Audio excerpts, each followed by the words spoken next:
People have land and they are not using that land optimally.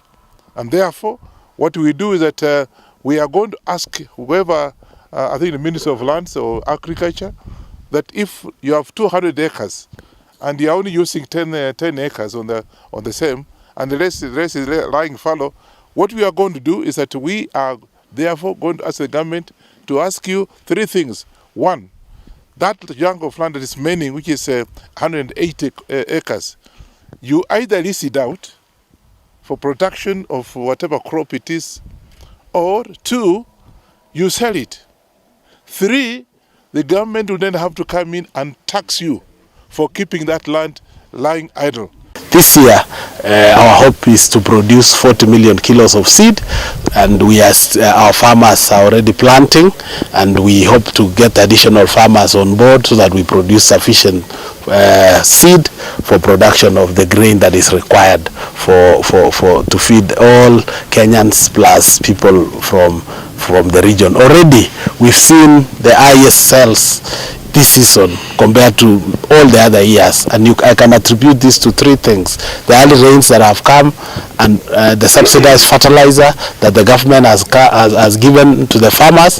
Last year we were buying fertilizer, farmers were buying at 7,000.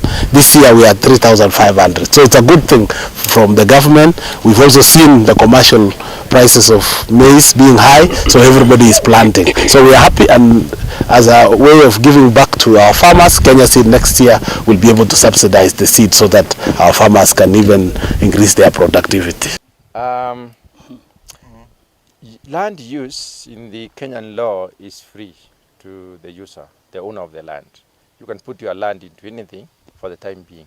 There is no specific law that bars somebody from producing a certain crop on the land.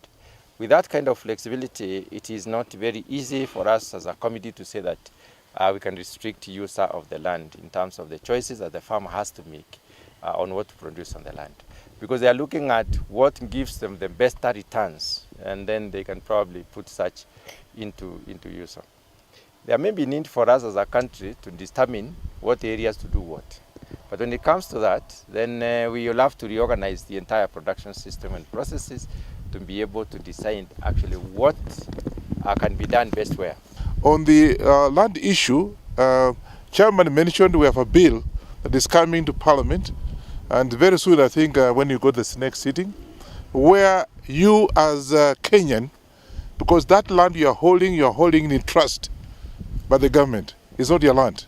And you are saying that one subdivision of land will be limited.